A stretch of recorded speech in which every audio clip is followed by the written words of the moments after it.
Hi, it's Annie Mathias, and some of you know, many of you do not, that a week ago I underwent a pretty intensive ear surgery to restore my hearing. I've had a deafness in my left ear for a number of years now. I have a bone disease, so it's something that's not treatable by hearing aids. And I've had this type of miraculous surgery done twice before in my life. And following microscopic implant of a new stirrup in my ear, my hearing is being restored. An amazing thing is happening, however. It's not just the outer hearing that's being challenged.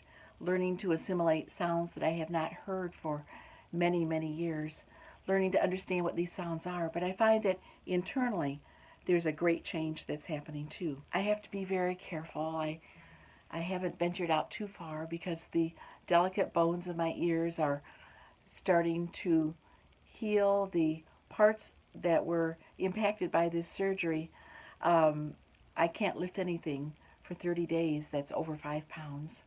I haven't driven yet. I've been just in my home quietly, although there's things that are starting to awaken inside of me, an awareness of moving into a deeper way of listening. The other day, I heard this incredible sound. It was a whole symphony of all these different lows and highs, these whirlings and these pitchings. It was a symphony as if I was sitting in the front row.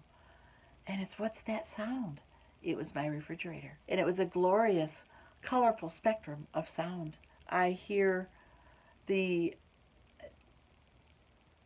incredible highs and lows and mergings in traffic. I hear a noise and I think, what is that? What is that noise? And I have to go discover what it is. And I know that in everyday life we block off certain things. But when your hearing has been restored, you listen and relearn what it is that you're really hearing. Because I have been an intuitive listener for so long, I have found that many people say, Annie, I didn't know you were hard of hearing. My hearing loss has helped me in other ways of listening in my life.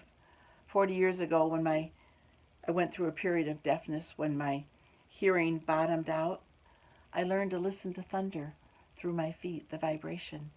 I cried out knowing that I was in a situation where I was told, oh, you're just making it up. You have selective hearing.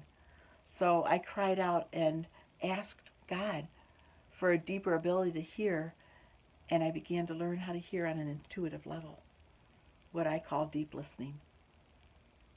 Eventually, I was able to have this microscopic surgery with one of the men who pioneered this miraculous work in Ann Arbor, Michigan, and my hearing was restored over time.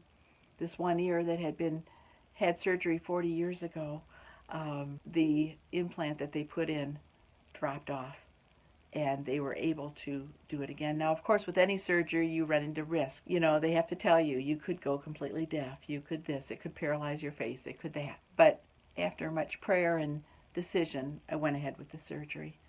And it will take 4 to 6 weeks until I'm able to get that ear wet, till I'm able to lift over 5 pounds.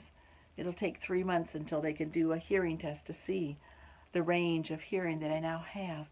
But in the meantime, an amazing thing has begun to happen. I'm hearing things that I didn't hear before. And in my mind, the reformation of what those sounds are, because I haven't used those neurological pathways for a very long time. It is an amazing process to be from the inside out. One of the things, though, that is happening also is that my inner hearing is shifting. Our listening ability isn't only with our outer ear. Our listening ability is that which is in our hearts.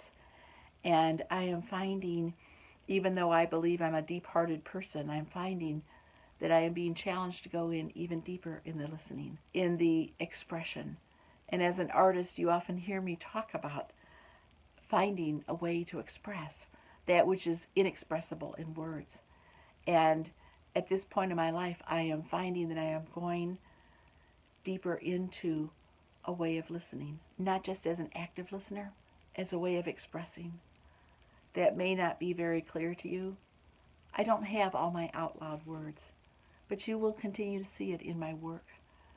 Yesterday, in editing a book that I had written 20 years ago, I have it now available up on YouTube. I'm tired of trying to paint like Sally Waterman, a book which discusses confronting your inner critics and being beautifully who you have been made to be. I found that in the editing of this short film, wanting to go deeper into the whimsy, trying some new things, they won't be perfect. But when we allow ourselves in the listening, in the hearing, to go deeper into that which is ahead of us, we discover new portals and new ways. And friends, we live in the reality that we allow ourselves to move in. And as we allow ourselves to move deeper into that which is, we will discover more and more and more. You'll be hearing me talk more about listening in time to come as I learn how to express this and say it out loud. But for right now, I just wanted to let you know that I'm hearing a new way. And I haven't gotten used to the same old, because it's all new to me. It's like being able to see for the first time, being able to regain your sight. It is new and it is glorious. And you will hear me talk about going deeper in the listening. If you don't see me around, it's because I'm in a place of healing, and it's all quite amazing.